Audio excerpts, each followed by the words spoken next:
എല്ലാവർക്കും എന്നോട് വെറുപ്പ് മാത്രമേ ഉള്ളൂ. അത്രയ്ക്ക് വലിയ തെറ്റാണോ ഞാൻ ചെയ്തത്? നിന്നെ ഈ വീട്ടിൽ നിന്ന് ചേട്ടൻ പുറത്താക്കിയത് പിന്നെ ഈ വീട്ടിൽ ആർക്കും നീയുമായിട്ട് ഒരു ബന്ധവുമില്ല.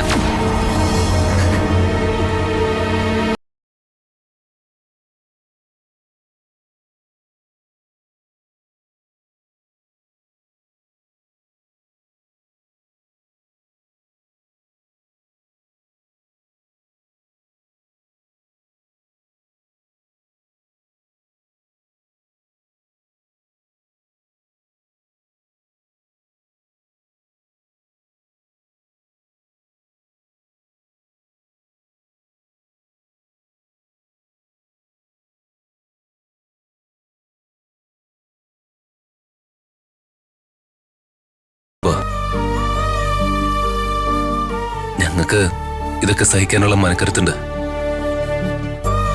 എന്നുവെച്ച് വിഷമമില്ല എന്നല്ല. പക്ഷെ മാഡം അങ്ങനെ വളർന്നൊരാൾ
അത്ര വലിയ തെറ്റാണോ ഞാൻ ചെയ്തത്? സത്യസന്ധമായിട്ട് പറഞ്ഞ തെറ്റ് തന്നെയാണ് മാഡം. ജനനം മുതൽ ഇത്രയും നാൾ വരെ മാഡത്തിനെ വളർത്തി വലുതാക്കിയവരാണ് അവരെല്ലാം. ഓരോ ആപത്തുകളിൽ നിന്നും രക്ഷിച്ച് സമയാസമയത്ത് ആവശ്യമുള്ള കാര്യങ്ങളെല്ലാം ചെയ്തെന്ന് നല്ല വിദ്യാഭ്യാസവും തന്ന് ഇത്രയും നാളും മാഡത്തെ സംരക്ഷിച്ചവരാണ് അവര്. അങ്ങനെയുള്ളവർക്ക് മാഡത്തിനെ കുറിച്ച് എന്തെല്ലാം പ്രതീക്ഷകൾ കാണും.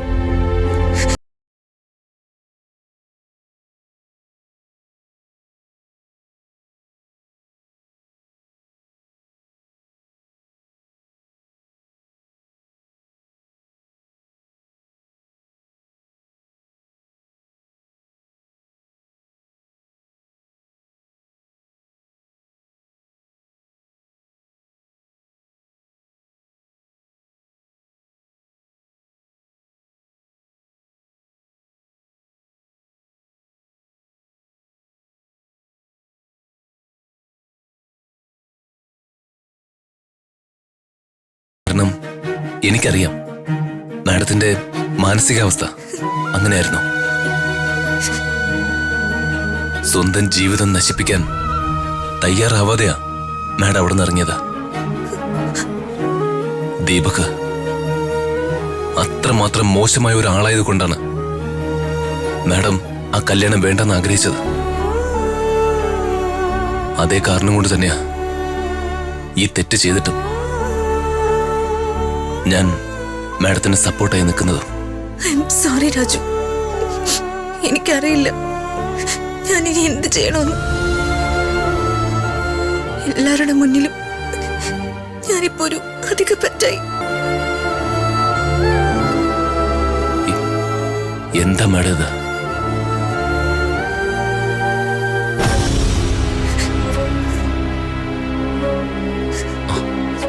മാഡം പനിയുണ്ടല്ലോ.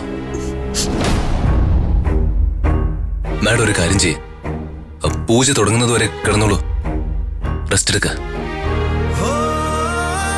വേണ്ട രാജു, കുഴപ്പമില്ല. ഒന്ന് കുളിച്ചു കഴിഞ്ഞ് ഫ്രഷ് ആവുമ്പോ പനി മാറിക്കോളും. എങ്കിൽ ഞാൻ ചൂടുവെള്ളം റെഡിയാക്കി ബാത്റൂമിൽ കൊണ്ടുവയ്ക്കാം. കുളിക്കാൻ ചൂടുവെള്ളം ഉണ്ടാക്കാൻ പോകുന്നു. ചൂടുവെള്ളത്തിൽ കുളിപ്പിക്കാൻ ഇവളാരും? കുഞ്ഞുവാവയോ? കുഞ്ഞാവയെ ഞാൻ ചൂടുവെള്ളത്തിൽ തന്നെ കുളിപ്പിച്ച് തരാം. ഒന്ന് വെയിറ്റ് ചെയ്യട്ടോ.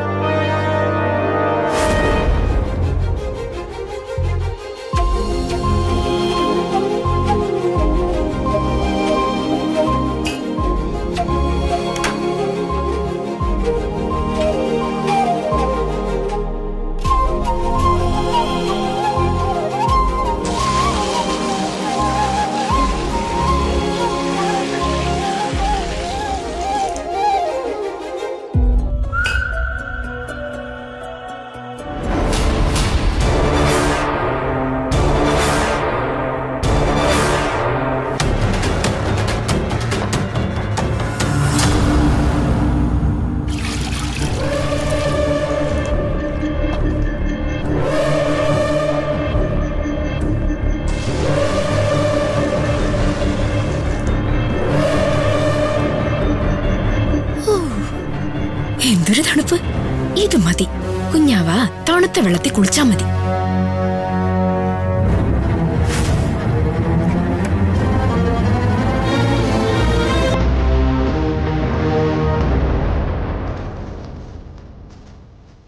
കുളിക്കടി, കുളിക്ക്.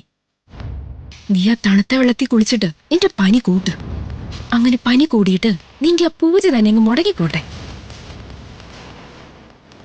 രാജു, എന്താ മാഡം?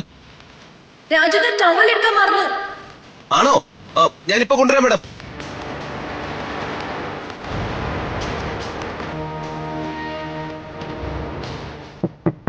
ആ,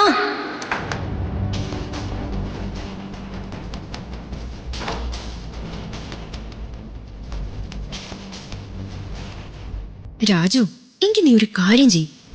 അകത്ത് കയറി അവൾക്ക് തോർത്തി കൊടുത്തിട്ട് ഉടുപ്പ് ഇടിയിച്ച് പൗഡർ ഇട്ട് പൊട്ടും കുത്തി കൊടുക്ക്. ഇതൊക്കെ കൊണ്ടുകൊണ്ട് ഇവിടെ നിന്നാ എനിക്കെന്റെ സമനില തെറ്റും. ഹുഫ്.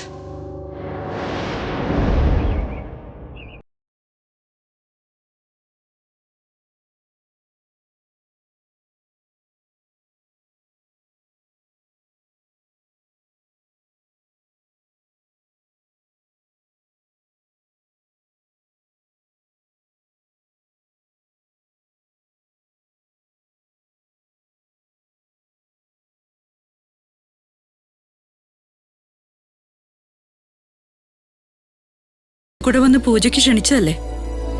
പോയേക്കാം, ആരും അറിയാതെ പോയേക്കാം. രാജുവും ഋതുമോളും ഒക്കെ ചെയ്തത് തെറ്റ് തന്നെയാ. എന്നുവെച്ച് അവരങ്ങനെ അങ്ങ് തള്ളിക്കളയാൻ പറ്റില്ല. അവരുടെ ക്ഷേമത്തിന് നടത്തുന്ന പൂജയല്ലേ. എല്ലാരും കൂടെ ഒന്ന് ക്ഷണിക്കുകയും ചെയ്തു. വേറെ ആരും ഇവിടുന്ന് പോകാനിടയില്ല. അപ്പോ എല്ലാവർക്കും വേണ്ടി ഞാൻ തന്നെ പോയേക്കാം. അപ്പൂനെ ഋതുമോളെ രണ്ടായിട്ട് കാണാൻ പറ്റില്ല. അപ്പൂന്റെ ചേച്ചി അങ്ങനെ കാണാനാവും. പോവാം, എന്തായാലും പോയേക്കാം.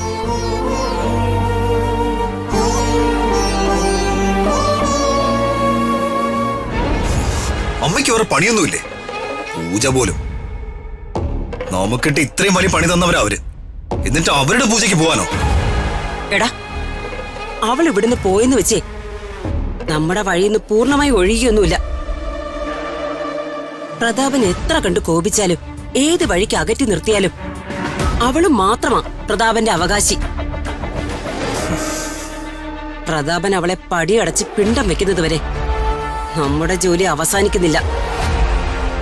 അതിനുള്ള വഴികളെ നമ്മൾ പുതുതായി ഇട്ടുകൊണ്ടേയിരിക്കണം. അവിടുത്തെ പൂജയ്ക്ക് പോകുന്നതേ അനുഗ്രഹിക്കാനൊന്നും അല്ല, അവിടുത്തെ കാര്യങ്ങൾ എങ്ങനെയാണെന്ന് അറിയാനാ. അതനുസരിച്ചിട്ട് വേണം ബാക്കി പണി കൊടുക്കാൻ. നീ ഇങ്ങോട്ട് വന്നേ. വരാൻ.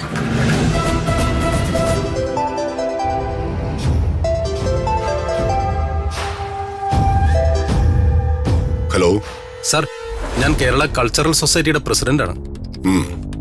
അടുത്ത ആഴ്ച ഞങ്ങളുടെ ബോധവൽക്കരണ സെമിനാർ ഉദ്ഘാടനം ചെയ്യാമെന്ന് സാർ സമ്മതിച്ചിരുന്നു. തീയതിയും സമയവും സാർ പറയാമെന്ന് പറഞ്ഞിരുന്നു. പക്ഷെ ഇതുവരെ ഒരു ഇൻഫർമേഷൻ ഇല്ല.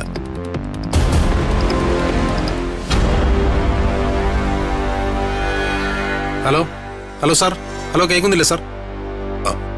അതെ, എന്റെ പ്രോഗ്രാംസ് ഒക്കെ ചാർട്ട് ചെയ്യുന്നത് ഒരു PA ആണ്. അയാള് കുറച്ച് ദിവസമായിട്ട് ലീവിൽ പോയിരിക്കുക. നിങ്ങളൊരു കാര്യം ചെയ്യുക, എന്റെ ഓഫീസുമായിട്ടൊന്ന് കോൺടാക്ട് ചെയ്യുക. പ്രോഗ്രാം ഷെഡ്യൂൾ നോക്കി അവർ നിങ്ങൾക്ക് സമയം തരും. ഓക്കെ, ശരി സാർ, ശരി, താങ്ക് യു.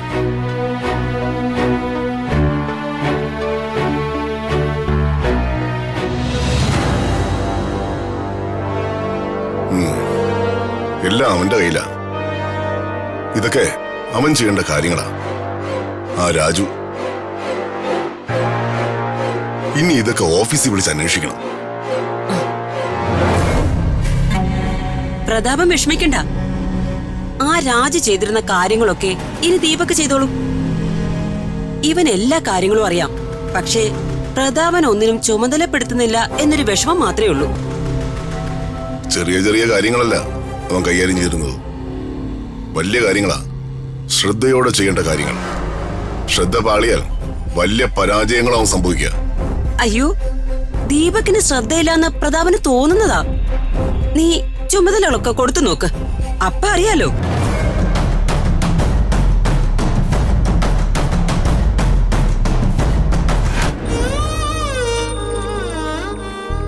അതെ, വധൂവരന്മാർക്ക് ഇരിക്കാൻ ഒരു ഇരിപ്പിടം വേണം. ഇപ്പൊ ശരിയാക്കാം.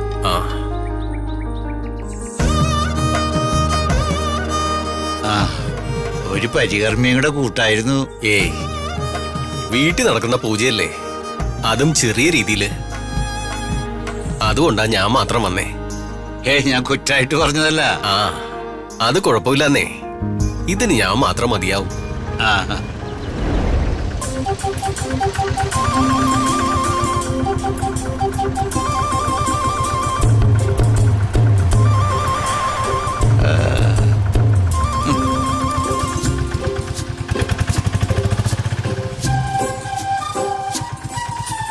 വന്നാ?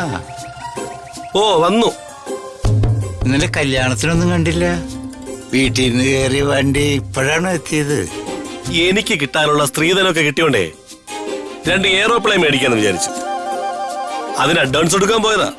സാധാരണ മനുഷ്യർക്ക് സ്ത്രീധനത്തെക്കാൾ വലുത് സ്വന്തം മോളും ഭാര്യയൊക്കെ. ഞാൻ ഇത്തിരി അസാധാരണ മനുഷ്യനാ, അതുകൊണ്ടായിരിക്കും ചിലപ്പോ അങ്ങനെ. സ്വന്തം കുഞ്ഞിന്റെ തലയ്ക്ക് ഓപ്പറേഷൻ കഴിഞ്ഞ് കണ്ണു തുറന്നു കണ്ടപ്പോ പോയതാ. പിന്നെ ഇപ്പോഴാ കാണുന്നത്. ഒരു ഉളുപ്പില്ലാത്തവൻ.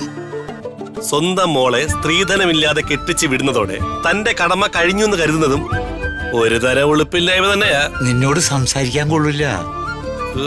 നിങ്ങളോട് പണ്ടേ സംസാരിക്കാൻ കൊള്ളത്തില്ല.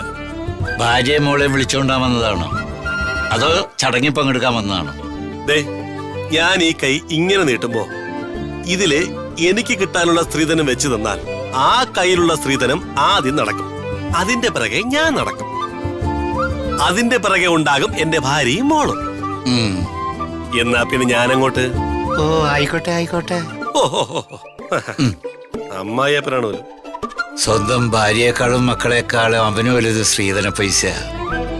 ഏത് ഗതികെട്ട നേരത്താണാവോ ഈ അലവലാതിക്ക് എന്റെ മോളെ കെട്ടിച്ചു കൊടുക്കാൻ തോന്നിയത്. സമയം നല്ലതല്ലെങ്കിൽ ഏത് പണിയും ഫ്ലൈറ്റ് പിടിച്ച് നെഞ്ചത്തോട്ട് കയറും. അതുറപ്പാ. ഗതികേട് അല്ലാതെന്താ. അയ്യോ, മോളുടെ അസുഖം കുറഞ്ഞോ? കുറഞ്ഞു അച്ഛാ. അച്ഛൻ എന്താ എന്നെ കാണാൻ വരാത്തെ? അച്ഛന് നല്ല തിരക്കായിരുന്നു മോളെ. അച്ഛൻ ഇപ്പൊ വന്നില്ലേ മോളെ കാണാൻ? മോള് പോയി കളിച്ചോട്ടാ. ചെല്. ഇന്നലെ എന്താ ജേട്ട വരാഞ്ഞ്? അതൊക്കെ പറയാനാണെങ്കിൽ കുറെ ഉണ്ട്. പിന്നെ പറയാം. എവിടെ പുതുപ്പെണ്ണ്? മുറിയിലുണ്ട്, പൂജയ്ക്ക് വേണ്ടി ഒരുങ്ങുക.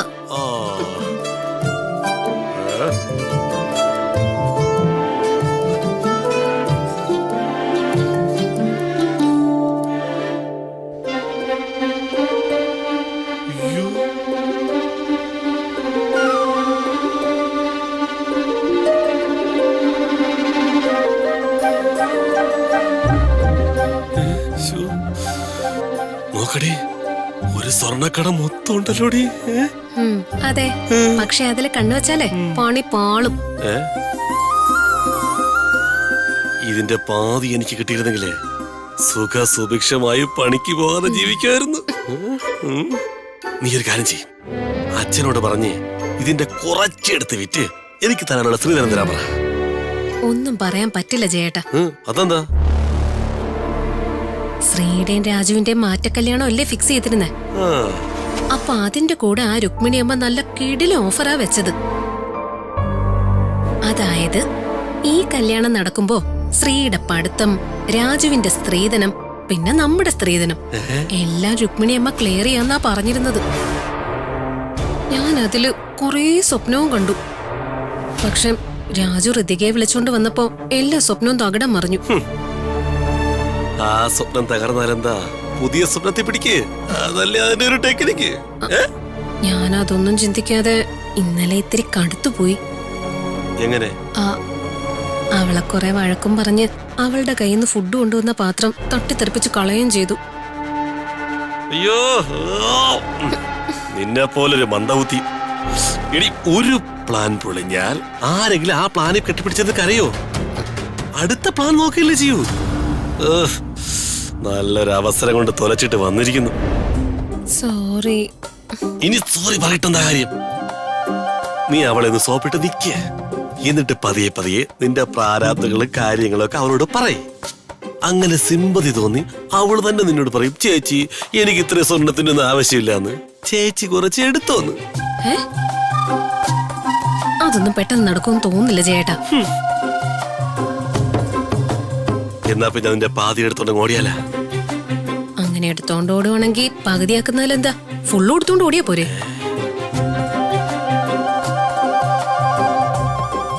നീ കട്ടായി കൂടെ വയ്ക്കോ, നമുക്കൊന്ന് ഓപ്പറേറ്റ് ചെയ്താലോ? അയ്യോ എന്റെ ദൈവമേ, നിങ്ങളുടെ തലയ്ക്കത്ത് എന്താ ആൾ താമസമൊന്നും ഇല്ലേ? പിന്നെ എനിക്ക് എന്റെ തലയിൽ വീടും കൂടെ കെട്ടി വാടക കൊടുക്കാം. എന്റെ ജേട്ടാ, നമ്മൾ അങ്ങനെ ചെയ്താലേ പിന്നെ കണ്ണു തുറക്കുന്നത് ജയിലിലായിരിക്കും. അത് മന്ത്രിയുടെ മോളാണെന്ന്. നീ ഒരു കാര്യം ചെയ്യ്, വൈകുന്നേരം ഞാൻ പോകുന്നതിന് മുമ്പ് എന്റെ സ്ത്രീധനം മൊത്തം സെറ്റിൽ വെക്കാൻ പറ. ഞാൻ പുറത്തുണ്ടാവും.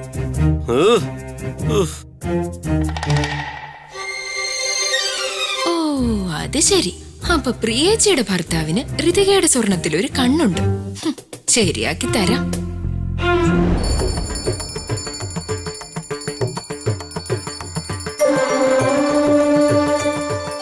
ദൈവമേ, വിവാഹം കഴിയാതെ ഈ പൂജ ചെയ്യുന്നതിന്റെ പേരില് ഇനി എന്തൊക്കെ ദോഷങ്ങളാ വരാൻ പോകുന്നത്?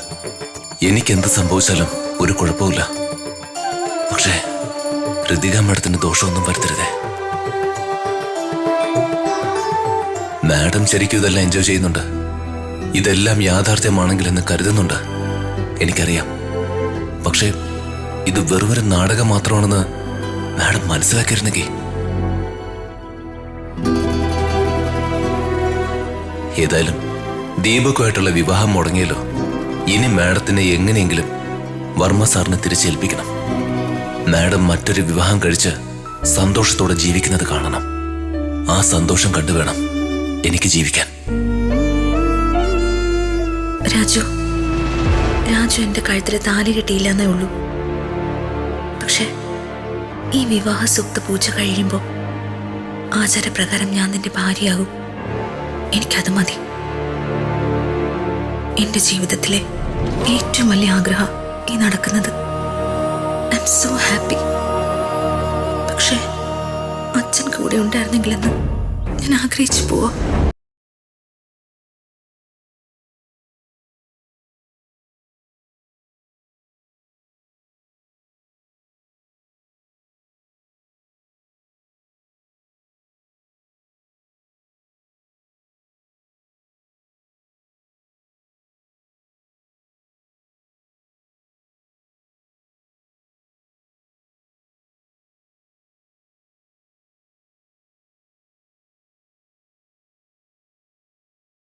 മോള് തന്നെയല്ലേ.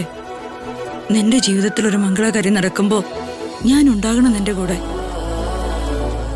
അതുകൊണ്ടാ ഞാൻ വന്നത്. ആരോടും പറഞ്ഞിട്ടില്ല, ശേഖരേട്ടനോട് പോലും. ഇതാ രണ്ടുപേർക്കുള്ള പുതിയ ഡ്രസ്സാ. സെക്യൂരിറ്റിയെ കൊണ്ട് ആരും അറിയാതെ വാങ്ങിപ്പിച്ചതാ. പെട്ടെന്നായതുകൊണ്ട് ഇത് മാത്രമേ സംഘടിപ്പിക്കാൻ പറ്റുള്ളൂ. മോൾക്ക് ചെറിയമ്മയുടെ ദേഷ്യമുണ്ടോ? എന്തിന്? മോള് വീട്ടിൽ വന്നപ്പോ ഞാൻ അങ്ങനെ പെരുമാറിയതില്. ഇല്ല. അപ്പോ നല്ല വിഷമമുണ്ടായിരുന്നു. ഇപ്പൊ ഇല്ല, പോയി.